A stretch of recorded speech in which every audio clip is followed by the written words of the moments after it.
Welcome back to another episode of the Seafarer Social Podcast. And today I'm not speaking to a seafarer, but I am speaking to someone who's involved in social, and that is Rebecca Bridgen. Rebecca runs her own social media company called Innovate Social. Rebecca has been working in the maritime industry for some time now, and I'm really interested as someone who's still relatively new to the industry to speak to somebody who has the experience industry related, but also still with that undertone of social media and offering something creative to a relatively traditional industry. But firstly, thank you for joining me, Rebecca. How are you? I'm really good, thank you. I was just saying previously, it's the first time I've ever been a guest on a podcast. So yeah, I'm quite excited to be here, and I've seen a lot of your podcasts. So it's good to be a guest here. Well, thank you for watching the pods, and I really appreciate you joining me today. So I guess the best place to start is if you could just tell us a little bit more about how you started Innovate Social, what originally inspired you, and where did you see that opportunity? Well, a bit serendipitously, really. But when I look back at all of the different things that I've done previously in my life, I can kind of see how I ended up getting here. I think we're all on a journey, and each experience plays a part in where you end up going eventually. I actually joined Maritime about 2018. Sort of, I suppose, compared to many people that I know, quite a relative newbie in seafaring as well. But I started by working for a sailor society, so I was learning about seafarers and I was learning about honestly, Carl, prior to that, I had no clue about maritime or seafarers or anything like that. So being dropped in at a charity that deals with the welfare of seafarers was really eye-opening. And so I learned a lot of information about how life at sea is, but I also made a lot of connections through doing that role, especially in the corporate maritime area. And then, of course, they had all their stories to tell, and all of the different building blocks in maritime that all sort of weave together to make the industry. That was in itself an education. And even now, I think I'm probably still learning because something pops up and I go, God, I didn't even think about that and how that fits in. So I think it's going to be a continual learning process. I don't think anyone can say it's not. But so that's how I started in maritime. And then over COVID, I had the opportunity to join a lovely maritime company doing their head of sales. I'd done sales quite a bit previously anyway in previous roles, skydiving being one of them, slightly different. But yeah, but in maritime, I sort of really knew it by this point, and they were an environmentally conscious technologies company. So I left Sailor Society because I felt like it really resonated with something that was a bit more that I really understood a lot more, and felt like I could really, really make a difference by advising people to make changes with the technologies that they were offering. So that was really interesting. So I got involved quite a lot on the whole decarbonisation front.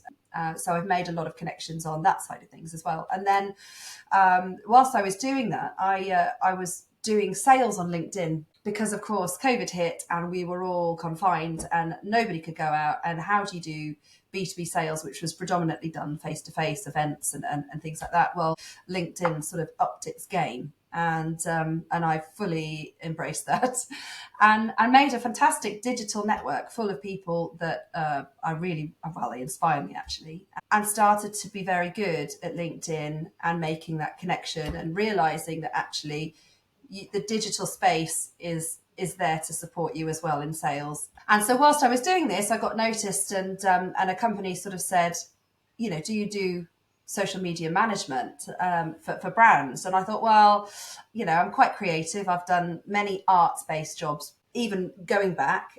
My degree was music. I've very lots of different things, but art and design and writing and all of that sort of felt fairly natural. But then I still had to go on a journey because social media management for brands was still a completely different ball game.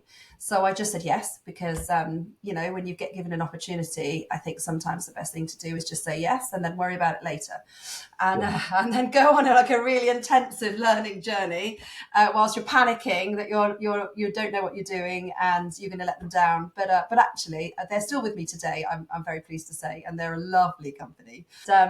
And then the word spread because, of course, I had that network, and then I started doing lots of other brands, and then continued to develop and progress. And so that's how I got started in social media, and that's how I started Innovate Social. Fantastic. So you came from a background before Sailor Society that was nothing to do with maritime. Yeah, And, nothing to do with maritime at all. and Sailor Society was the first introduction to the world of maritime, and then there on after you've covered other areas within the such a broad industry that is maritime. Yeah. Interested to know from your side, what sort of unique challenges do you think the maritime businesses face when it comes to social media marketing compared to other industries? I think there's still an attitude of social media doesn't matter, but I think actually many awake brands, I guess, and way to say it, maybe progressive brands, are very much switched on to the impact and the power that social media can have on maritime brands. But I think it's still waking up. So, but it seems to be accelerating at a very quick rate as to people. I mean, people are taking it in-house, but I think people are also waking up to the fact that they can use outsourced companies. I think COVID did a lot of things for us. We had a lot of working from home, but there was also a boost in entrepreneurship, but also there was a boost in outsourcing and using freelancers because they wanted to reduce that commitment, I guess, because of what happens if Sure. that happens again. And actually they realized that it was easy to work with them. And yeah, I think they're getting on board. Yeah, sure. I totally agree. It from being somebody that also came from a different industry into the maritime world. I worked in the city in advertising, which is a creative space uh, in It is, itself. yeah. But one thing I have learned from slowly adapting to this new industry is that they're very slow to adapting to new things, Yeah. especially when it's creative. But I think you're right. I think many of the corporate companies are starting to see just how powerful social media can be. It's a lot cheaper than other routes of Mm. advertising and can Mm. sometimes be very effective, especially if it's done correctly with the Yeah. right Yeah. strategy. I And, think, and, and I and think, sorry, go for it. please, no, please. I think there's reservations about that it replacing face-to-face interactions in the B2B market, but it isn't the case at all. It's there to augment those. You still need a face-to-face in a B2B marketplace. That's still really, really important. And shipping has been that for, well, since time began. So I think that's maybe where some hesitancy starts. But really, social media is about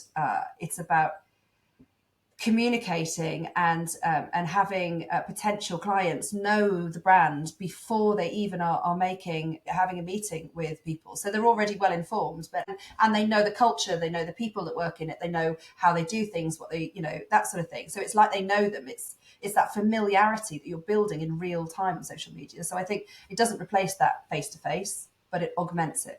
Yeah, I agree. But I also do think that if it was done correctly, it could save a lot of costs when it comes to that face-to-face stuff. Because I remember speaking to a creative director of one of the big maritime tech companies out there, and he said to me, my marketing budget that I get every year, I'm spending so much of it going around the world to all of these events, and a lot of the events, I'm sure there's value behind all of them, but I think perhaps there's a more strategic approach to the face to face stuff. Perhaps choose certain events that actually specifically benefit your company, and then use the rest of that budget to create a digital presence through social media and other platforms, to be able to create the same amount of touching points while not having to physically travel around the world every weekend. Because you know as well as I do, there's an event in this industry every single weekend at every corner of planet Earth, Yeah, and you I can have spend a lot. FOMO. Yeah, well, some of them are great fun. Some of them, we were both Yeah, at yeah, Postonia recently. That was an yeah. amazing event. It But was, if you yeah. spend if you spend all your marketing budget and all your time traveling around the world doing these events, you realize quite quickly you don't have any time to do the actual job. So, Yeah, yeah, you know, yeah.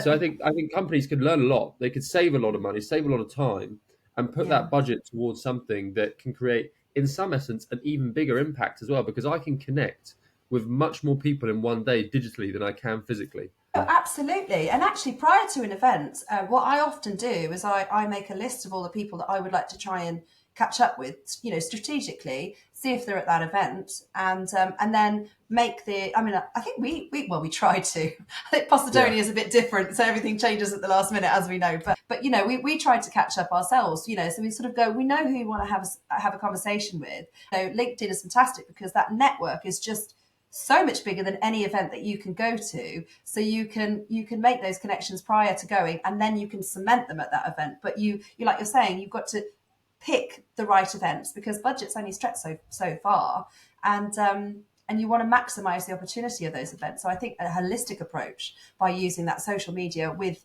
the events themselves is just a great strategy. yeah, I totally agree. I think there's been events that I've gone to in the past, which sadly I've walked away from and gone, did I really need to do that? Did I really need to? Is there really? I probably could have spent that last 3, 4 days much better. Maybe that's Yeah, me, maybe it's the event, but regardless of the matter, I think you're right. Choosing the yeah. selective ones is definitely the best approach. Well, I guess in your case, because you do a lot of seafarer stuff, so a lot of the wellness events that are out there are probably right for you because Yeah, that's where your interest and where the benefits for your seafarer elements are going to come in. You're going to be able to bring something really interesting to seafarers and chat about them with that, I guess. So crew wellness and that sort of thing.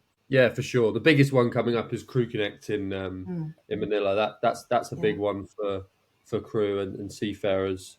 But yeah, so I'm interested to know a little bit more about what your strategy is. So although you and I both work in social media, I think our service is slightly different. Yeah. Obviously, you focus on B2B, I focus on what I say B2S, business to seafarer. So so when you start working with a new client and they say, "Hey, look, Rebecca, we want to create a stronger digital brand online on LinkedIn, maritime company, of course."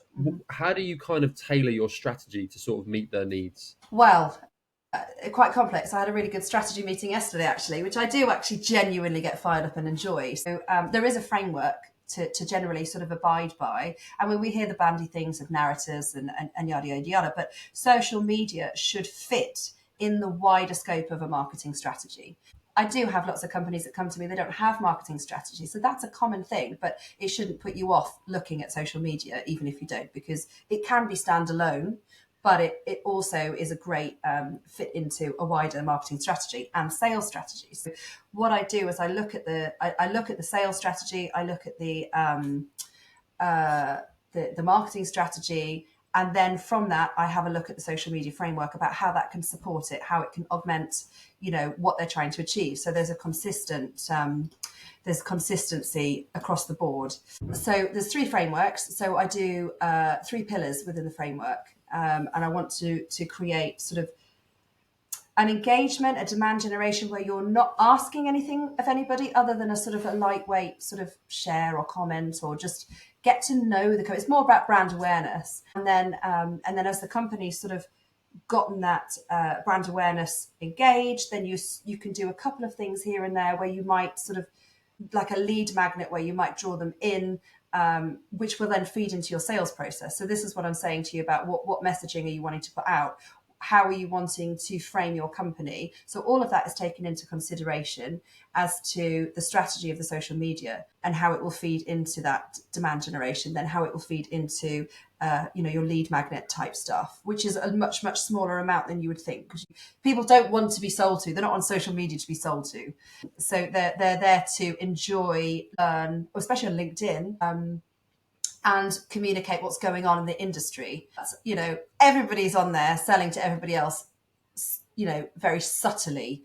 Yeah, Brands are no different, and it's just finding the right way to do that. So I think in-depth conversations of how companies want to portray themselves, the angle that they're going for, the target audience that they're targeting. I have to do the whole exploratory pre-meeting where I sort of really dive deep into where they're going, what they're looking for, and then coming away with a plan. And the third thing that you look at is basically loyalty. How you can, once you've hooked a client and you've got that really lovely relationship, how you can make them loyal to you and fall in love with you a little bit more. I always liken it, and I think I've done it quite a few times in posts. It's about falling in love, really. It's like a romantic relationship where you're dating your client and then you want them to stay loyal to you for forever. It's no different. It's just in a business sense. And I think we probably all get a bit riled up by people who connect to you straight away, and then instantly you've got a message selling you something, and you're like, "Oh God, come on, Yeah, for just sure. date me a little bit here." I mean, I've used cruder terms, but yeah. So it's all about looking at the brand, how it wants to communicate. How the social media can be consistent in that overall marketing message, how it can support the sales team, because fundamentally, whether this is a popular thing to say, marketing is there to support sales. So it's not two different things, it's connected, and you're there to boost, especially in B2B. The brand is there to boost the chances of the sales team succeeding. So, it needs to be in consultation with them as well, which any good marketeer will know anyway. So, Yeah. yeah.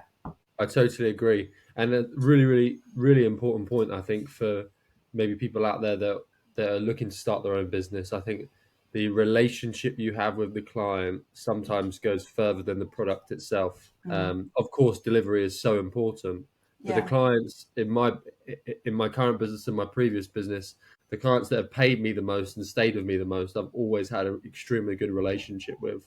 Yeah. Yeah. That goes past just the delivery of the service that we offer. It's because we genuinely have a great synergy together, Yeah. and that speaks a lot of volume. But I am interested in you touched there about how marketing and sales work cohesively, and it's so true. But one of the issues I found in social media specifically is sometimes it's difficult to be able to tie the how much content you're putting out, the quality of your content, to a direct sales figure, and Yeah. and sometimes Yeah. sometimes for a smaller business specifically as well, where they have to justify the cost, they sometimes put a little bit of heat on you. It's like, okay, great, we just put this post out, it got X amount of reach, loads of people have seen our brand. Why is no one buying from me yet? So, Yeah. how do you deal with that situation? How do you kind of justify? Look, guys, we're in a journey. We're trying to build. Because my big thing is, if I never like working with anybody for anything less than 6 months, because I just think Yeah. that Yeah. Same. Yeah. I think that anything less Yeah. than 6 months is just a waste of time.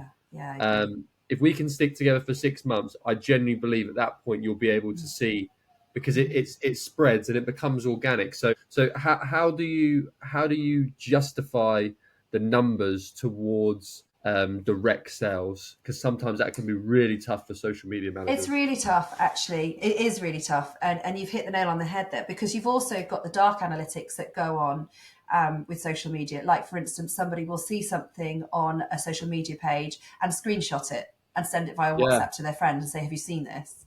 but you can't And track then that. you can't track it. And once it's left, it's left. And I think to some degree, some links that you send via WhatsApp uh, is potentially the same. Once it's left the platform, until they then re-enter the platform, you can't see it. So they might see. So, for instance, if you're sending a link, you can send it via WhatsApp. So it's left the platform, so you can't see it until that person then clicks on the link and then comes back into the platform. And then, of course, that goes towards the analytics. But say that the person has seen that link in their WhatsApp, and they just read the title. So they know what it's about and they don't need to go and visit it, then you're not logging who's seen it. So actually, generally, when you're looking at the reach of social media, it's actually bigger than what it's reporting. But Yeah, that's an aside. So I always sort of say that to any client, to just bear that in mind. Really, I mean, the only way you can really, really, really track is when you're tracking that sort of lead magnet, where there is somebody directly entering their email address because they want to find out more, and that will feed into their sales pipeline, or they've signed up to a webinar and things like that. So because social media, although it's part of the sales journey, it isn't, in a B2B market, isn't the sales. So you're right, it's really difficult. Whereas in B2C, you go on Facebook and you get sold to left, right, and centre. I mean, I try to avoid personally going on Facebook now, because every time I do, I buy something. yeah, I'm a marketeer's dream, which is probably why I ended up in marketing. But yeah, so you can really track that success. But in the B2B, it's like sort of dark web mastery. Basically, when I've followed it up with lots of clients, what they have said over time, and I absolutely agree with you on that 6 month aspect, because anybody in sales and B2B knows that it just takes time to build that relationship. And it's the same for the social Especially in media maritime content. as well. Yes, absolutely. Because it's quite a small community, even though it's global, everybody knows everybody. So if you've got somebody new coming in and talking to you about something, how do you trust them? How do you know what they're saying is right? And so actually what you're doing in your social media, if you've got that really good strategy and it's a strong social media presence, you're communicating that over and over and over again. And like, in marketing psychology, if you're constantly planting that seed, dot, dot, dot, dot, dot in the back, they start to think, yeah, I've seen that. And then it sort of builds that sort of credibility aspect of it. So over the sort of 6 months or so, I've had clients sort of say, yeah, actually, we've had people commenting about how we're suddenly back. And they were like, well, we never went away, but it was because they weren't being visible on social media. So that for me was, I mean, obviously I do the analytics of the reach and the follower numbers increasing and yada, yada, yada. But actually, that's the real tangible evidence is that people have come up and had a conversation about, I don't know, a post that they put out. And the post may have been really low in reach and engagement, but actually it was niche and it caught the attention of the one person that needed to have the conversation with them. And then, as a result, so people are like, big numbers, big engagement. I'm like, it's just not always the way. Actually, don't be scared to go small and niche, because that's where you're going to probably make the conversion. I think that sometimes, because I still run another marketing agency, which isn't to do with maritime, and my partner Charlotte runs it with a few of our employees. And sometimes they say to me, and it's so true, as a social media manager, sometimes you just feel like you're working in the dark. You don't even know if what you're doing is working. Yeah. And then you'll speak to the client on a monthly review or whatever, and they'll say, oh, we've had some really good interaction this month. Look, so and so called us up and said and you're like, Jesus Christ, thank God, I'm doing something right. Like, you know what I mean? It's a constant state of anxiety, isn't it? Going, is it? You know, and then looking at the strategy, is it working? Because actually, fundamentally, every social media marketer wants to do a really good job. It's like a pride thing, and wants to hear that feedback. So I think also, I mean, one of the things I've written about recently, I don't know if it's come out yet because I've got it scheduled, but is about what social media marketers need from the clients in order to get the best chances at success, because it's social media is a community, and it takes a community to build that feed. So it's not just, well, I've got a social media marketer and they're going to make everything happen and I'll just sit back and carry on with what I do and ignore them. So it is an investment a little bit in time. So I think I would say to anybody who is willing to do it, it's well worth it. The return is there, but you have to be prepared to also put a bit of time into it and work with the social media manager. So I mean, a lot give of us some companies, reassurance that we're doing okay, because you don't want to be that needy boyfriend, but sometimes it's really necessary. I mean, the best clients, I find the best clients are the ones that don't need to message you every single day. Yes. They're the dreamy ones, but equally at the same time, sometimes when you don't say anything, you're like, am I doing it right? It's a fine balance, isn't it? Yeah, I mean, there is a fine balance. There needs to be some reassurance, I think, just to be able to make sure that everybody's on the same page. Yeah. I mean, I recently discovered I suffer from ADHD, which I'm really surprised I never realized that before. But so I have to be super, super organized in everything that I do. And I work like acutely within the sort of the time frame that I can do every day. And it's just productivity overload. But so sometimes I might send like a ton of emails, and it's normally cyclical, because every month is a cycle for me. It's a process. First of the month, or first week of the month, it's reports, analytics, sending it to the client. So you sort of saying what went well, what can we do better? Should we sort of slightly change it? So even though you've got that yearly plan and strategy, you're still sort of tweaking it here and there, because something that you planned 12 months ago might not actually work, or you've discovered X, Y, Z, or they've moved on, or whatever. So then you've got your analytics, and then you've got the meeting for the following month's content, because I always work a month ahead. So you've got you've got the whole month to plan the content and write it and create it and schedule it. So then it goes out. So it's always a month in advance. And then you go, well, is anything happening this month to add into it? Is what's you still happy with these posts that we're going to put out? I'll go and work on them. Then you go and work on them. Then you've got the approvals process that you're coming backwards and forwards. It's not intense, but when you do the initial meeting of, this is what's going on, I need this from you, the perfect client goes away. I do have one of those that go away and they go brilliant. And within a week, all of that information is back to me. And I'm like, thank you so much. And the same. So I'll go away for another week, 2 weeks, create it, then send the approvals back. And then again, they need to be responsive with the approvals, because I've had it many times, sure you have as well, actually, many times where, the approval's not been had, and then it's gone past the time that actually that post was relevant. So then Yeah, it's sure. redundant. And then you've Sure. wasted all that time. All of you have wasted that time, creating it and thinking about it, and it's gone, it's done. So it's got to be, social media is reactive, it's quick, it's fast. So it's got to be, but equally, I don't necessarily want text messages at 9 o'clock on a Friday evening asking me to do a post about it, as I said. So that's That why happens as well. proactive. That Yeah, it happens as does. well. It does. It's a 24-hour game. There's always, That's why engagement. we're all so stressed and going grey early. Yeah, it's true. Very true. Yeah, I think social media is such a powerful tool, but I still think you're totally right. I don't think people that necessarily do not work within it appreciate it enough, especially the amount of work that goes into it. It's a Yeah, yeah, continuous learning journey, because things change all the time. I know people get yeah, bored with the word algorithm. It's a real thing. It's yeah, a real yeah, thing. Things genuinely change all the yeah, time. LinkedIn, for example, there was a time when no one was posting videos on LinkedIn. Now they're starting yeah. to do much better. They've got that scroll thing Videos and now. people Yeah, together. exactly. Yeah, Have you yeah. seen that? You've seen that on LinkedIn now. You can scroll through the videos like TikTok. They've created some sort of swipe effect, so you can actually go onto videos now and sort of I just get haven't seen that yet. let's Okay, I'll have to look at that. Yeah. LinkedIn yeah, they've only Yeah. recently launched it. You can essentially just start doom Okay. scrolling through LinkedIn videos. I mean, that's a killer Um, of all time, isn't it, really? it is, but it's a Yeah. social media Yeah. manager's dream, Yes. Yeah. because it means the obviously the engagement you get is so much higher. Yeah. I think one of the things I'd like to know from you is, in the maritime industry, just like every industry, you get these small startups, maybe some tech companies, then you get your big conglomerates. Could you share some tips for perhaps the sort of smaller companies that want to create an impact online, but they're Mhm. competing against the bigger guys? They don't have the Yeah. budget to do that. How do you With a kind of huge help? team, with a huge team Yeah, behind that's them. right, exactly. How Yeah. do you kind of advise smaller businesses on creating a strategy that compares, or in some cases, um, outperforms the bigger company stuff? Well, I think the first thing that any small, and I've seen actually quite a few small companies too. I saw one, but I don't see any much of them anymore. But I did see them. They did fantastic social media, and I can't remember who they were, but they were a training company. And I remember saying to somebody that that's really good, and they came from nowhere,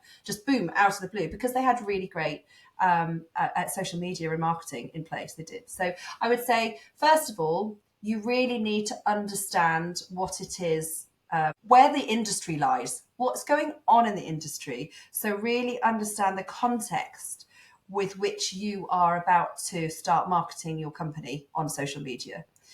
And then, once you have laid out where the land lies in the industry, where your company fits in with that, what point is it addressing, or if there's disengagement within the industry, is your product addressing that, first of all? Then be very clear and concise about what the mission is, what I'm trying to think of the right word. So what the company's, what the company's mission is, what its not USP, but I guess many people use USP, but basically a statement by the Subjective. company. Yeah, like, so it all fits in together. This is happening in the industry, and this is what we're doing about it, kind Yeah, of thing. mission statement. Really clear, yeah, really clear, so that there's no misunderstanding. So once you've got that in, I think then do your profile. I mean, you're really good at doing a person's profile. I mean, you were so dedicated. You moved to the country and learned to be a seafarer. So I mean, that's like the ultimate dedication to profile. So I'm not suggesting they go and do that, but definitely do the research. And in 2024, you've got to be as detailed as possible, because everybody else is being that. So write like about 2 A4 pages at least of this person, this imaginary person that you are going to be targeting. It always gets a bit more complex when there's more stakeholders involved, which I've just done a big proposal for about 3 stakeholders, and my brain nearly exploded. But yeah, but but just really get to know. So it's almost like they're a person and you really know how they're doing. So you know how to speak to them, you know their background, you know what they like, where they've come from, how long they trained at sea, were they an engineer, were they a captain, were they a, basically real profile who you're Yeah. going to be targeting. So once you've got all of that, you're sort of really educated as to what your message is. So your message in your head is really clear and how you're going to communicate it, because you know who you're talking to. And then from that, I would say, if you want to talk about frameworks, you can come and have a chat with me about it, and that's absolutely fine. But I think if you're just starting out, you don't have to get too technical, don't get too bogged down, because I think it could be off-putting and a bit overwhelming. So from that, start thinking.